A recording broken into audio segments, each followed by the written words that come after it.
I am here with Bill Gates. We know him from Microsoft. We now know him for the Bill and Melinda Gates Foundation. Bill, it's great to see you. Great to see you here in particular because we know the Gates Foundation for its work on infectious diseases, child health, nutrition, agriculture, education, the list goes on. Why does Bill Gates care about finance? Well, it's all about helping the poorest. And one thing they don't have access to is bank accounts. The fee structure, if you have small amounts of money, is just too high.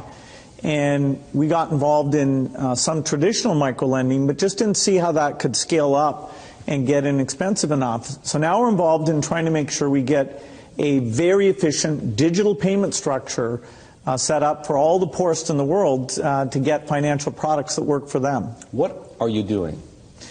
The idea is that typically through the cell phone, you should be able to send money to your relatives. You should be able to track the money that's coming in, set aside money to buy seeds the next year. And there are countries where this is beginning to take off. Kenya, Bangladesh, even Somalia, maybe the last country you'd suspect, up in Somaliland, almost half of the GDP is done digitally. I don't need to tell you that the poor have been unbanked for as long as there have been banks. Why is this time different? Well, it's really the digital revolution. The poorest have bought cows, stored gold, put currency under their mattress, but they are getting cell phones. And the cell phone capability of identifying who's using the cell phone, letting you look at your spending patterns, that's going to be common sense. People are going to have help and lots of innovative products competing on top of this digital currency platform. So if technology, mobile phones for example, digital money, helps to increase access to financial services at the same time as it lowers the cost of delivery, why is philanthropy needed? Philanthropy should just be here to bootstrap this. There are a lot of regulations in this area, and understanding how those regulations can make the cost of remittances, where you're sending money back to your family in your country of origin, how right now that has about a 5% overhead on it. We think we have a role to make sure that, particularly for the smaller transactions, the regulations don't impose those very high costs. Once this gets going, then we'll step up to the applications and say, okay, how does a savings application help the mother make sure money's focused on the kids? How does it help them stay in school, set money aside for the uniform or for good future planning? Some of what you just described, the need to move money from place to place, the cost of doing so, the overhead, as you put it, makes me think, believe it or not, of Bitcoin, because some people have said, hey, Bitcoin is the answer to those problems. Are you a believer? Well, Bitcoin is exciting because it shows how cheap it can be. Bitcoin is better than currency in that you don't have to be physically in the same place. And, of course, for large transactions, currency can get pretty inconvenient. The customers we're talking about aren't trying to be anonymous. They're willing to be known. So the Bitcoin technology is key, and you could add to it, or you could build a similar technology where there's enough attribution that people feel comfortable. This has nothing to do with terrorism or any type of money laundering. What kinds of people or private enterprises right now are helping to solve the same problems you're interested in? Well, in some countries, the mobile companies have been fantastic. In a few other companies, it's been the banks. In some countries, it's a startup company that's neither a bank nor a mobile company. In Bangladesh, the bKash offering runs across any phone, and they've gotten the regulations so that they have a product that we think will get very, very pervasive. So entrepreneurs are there. The enablement this creates, if you want to put in, say, electricity in a city, collecting your bills is one of the reasons why the underspending of infrastructure in these areas is a real thing holding back the economy. You mentioned banks. Are the legacy institutions, for the most part, banks, credit card companies, payment processors, friend or foe?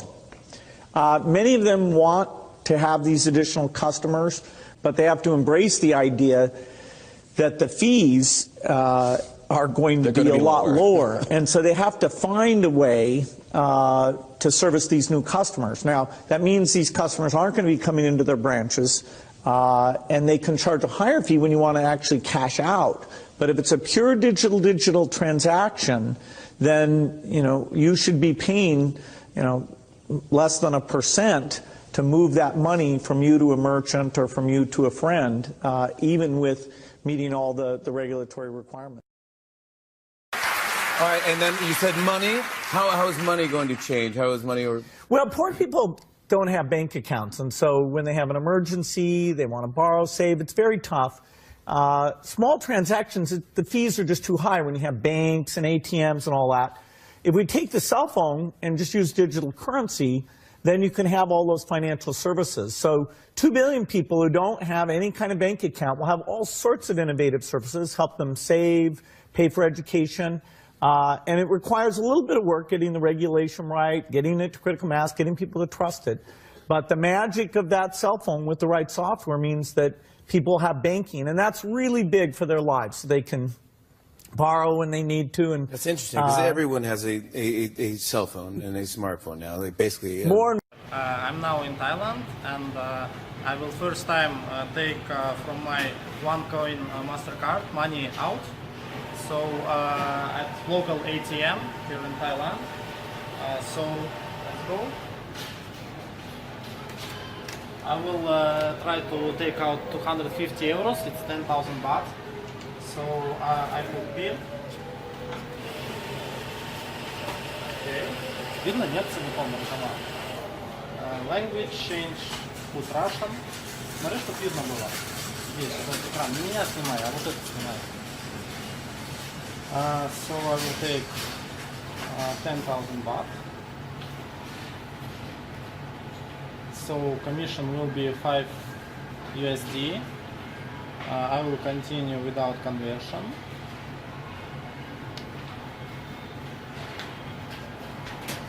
So here will come the money out.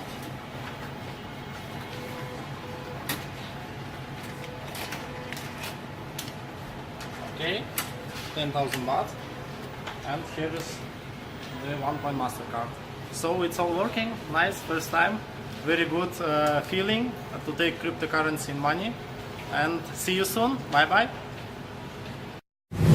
Okay. OneCoin.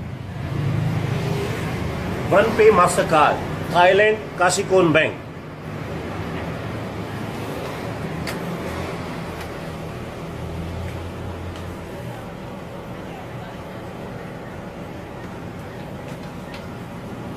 I'm doing the process. I'm taking a withdrawal from the Kasikorn ATM machine. Right? You can see this. I'm taking 1,000 baht. Right? From the Kasikorn Bank from OnePay. They are asking me the charges. I say okay. Yes. Now, yes, please take your money and receipt. You can see the successful transaction. Okay, successful transaction. OneCoin. Okay, This is successful transaction I have made from OnePay MasterCard in Thailand. Thank you so much. Thank you, Dr. Ruza. Thank you, Sebastian, for this opportunity. Bye bye. Take care. Kort det här, OneCoin. Flyttar vi in här. Minibank. Huvudar, Magne, Norsk.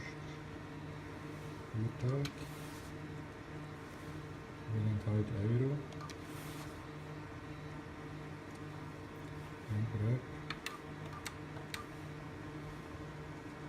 How many euro? Ska du kvittering? Ja.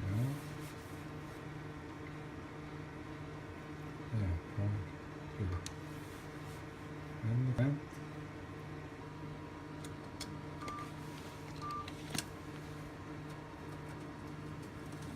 han är på korten. Nej, sen är det.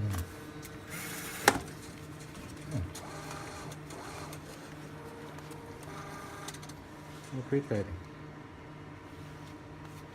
4.